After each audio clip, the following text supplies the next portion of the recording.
तो दोस्तों अक्सर आपके बाइक के हैंडल से अजीबो-गरीब किस्म की आवाज़ें आती हैं। किसी भी जंप या कच्चे रास्ते से जब आपका बाइक गुजरता है तो बाइक में हैंडल में बहुत ज़्यादा प्ले महसूस होती है।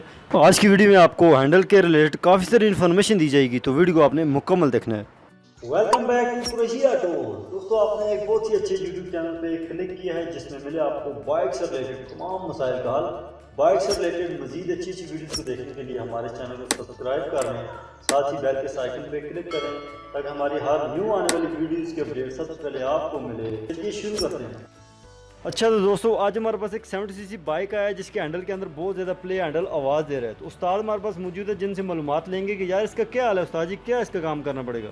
अस्सलाम वालेकुम रहमतुल्लाहि वबरकातुहू। ये सर आपको हम बताएंगे ये हैंडल का मसला है। अच्छा। और इसमें जो है ना हैंडल बहुत ज़्यादा टाइट हो जाता है। ठीक, और इसमें ना प्ले आ जाती है और कस्टमर को मसला बनता है ना। ठीक। तो अभी हम आपको बताएंगे किस तरह से खुलेगा। ये सबसे पहले इसका नट खोलना है, उसके बाद एक्सल निकालना है। एक्सल निकालने के बाद ये प्लेट इसको निकाले, अभी व्हील निकाला है ना। अच्छा। अभी इसके बाद आएगा ऊपर वाला नट। अच्छा बात सुने आप, इसका मसलन कि सिर्फ ऊपर हैंडल वाला जी जो एरिया है नट और इसकी वाशल वगैरह ये आप निकाल रहे हैं, तो इधर से ही निकाल के आप मकसद कि ये काम नहीं कर सकते कि व्हील खोलना ज़रूरी है? हाँ ये वैसे भी खुल जाता है व्हील निकालने के, ये नहीं है कि बगैर व्हील के भी खुल जाता है। अच्छा। तो अभी आप इसकी 17 नंबर की बोल्ट निकाल रहे हैं? हाँ जी बिल्कुल, ये निकालेंगे और इसको उठाएंगे ना। ये इसकी ब्रैकेट होती है ना, प्लेट होती है इसकी हैंडल की। और इसके बाद ये आ गया नीचे वाला नट।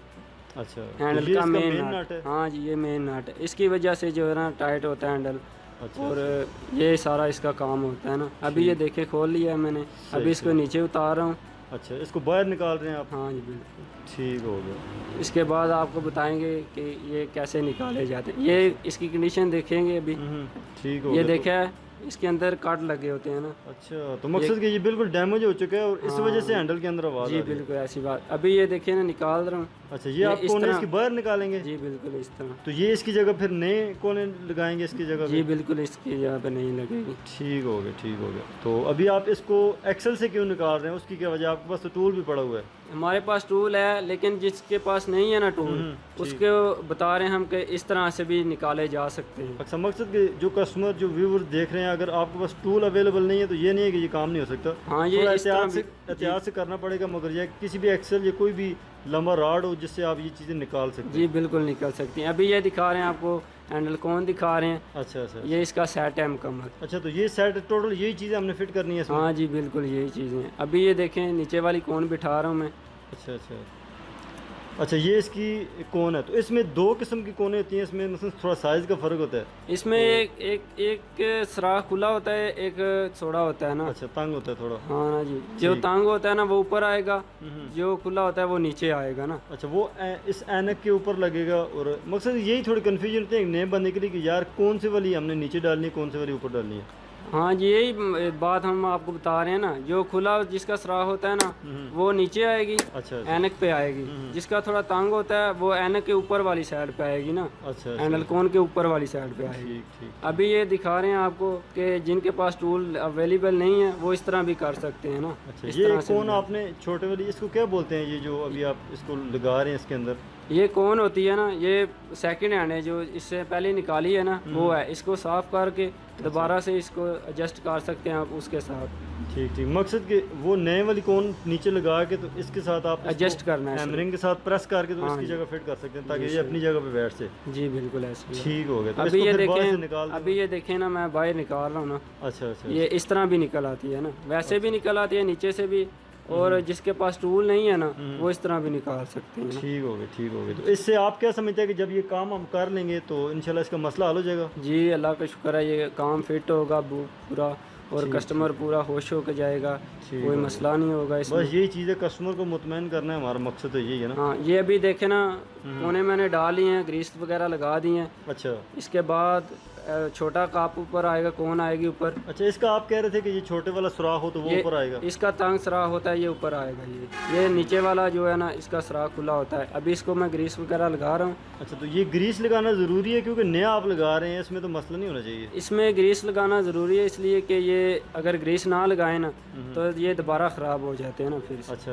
हाँ ठीक होगा। तो ग्रीस लगाने के बाद आप अभी फिट कर रहे हैं, ये देखे ना इस तरह से फिट किया जाता है। ठीक।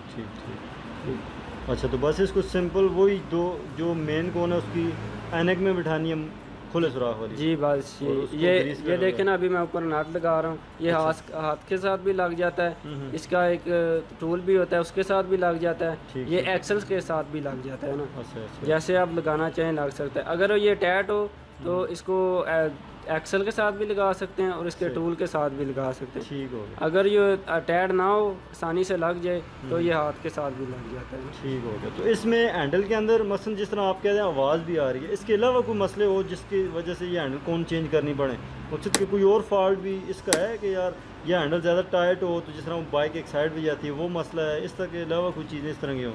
नहीं, इसमें वो इस तरह की और कोई मसला नहीं होता, यही मसला होता है ये आवाज़ करता है और एक जगह पे जो है ना रहता है, दूसरी जगह पे करेंगे तो मसला आएगा ना आपके बाजू को भी, और कस्टमर जो है ना वो चलाने में उसको थोड़ी दिक्कत आएगी। अच्छा, थकावट महसूस होती है। हाँ जी।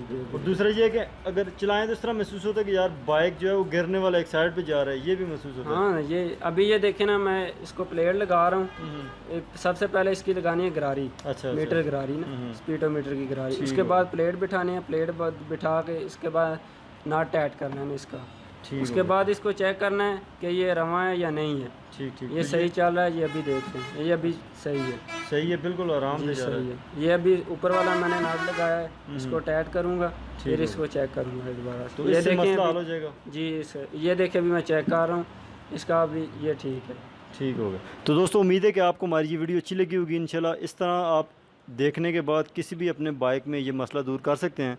और ये बाइक का मसला बिल्कुल चेक हो चुका है, बिल्कुल जो जिस तरह वो पहले आया था अभी उससे जो बाइक है वो अपनी पूरी कंडीशन में ठीक हो चुका है। तो उम्मीद है कि आपको हमारी ये वीडियो अच्छी लगी होगी। मज़ीद इस तरह की वीडियो देखने के लिए हमारे चैनल को सब्सक्राइब करें, वीडियोज़ को लाइक करें। फिर मिलते हैं नेक्स्ट वीडियो में, तब तक के लिए अल्लाह हाफिज़।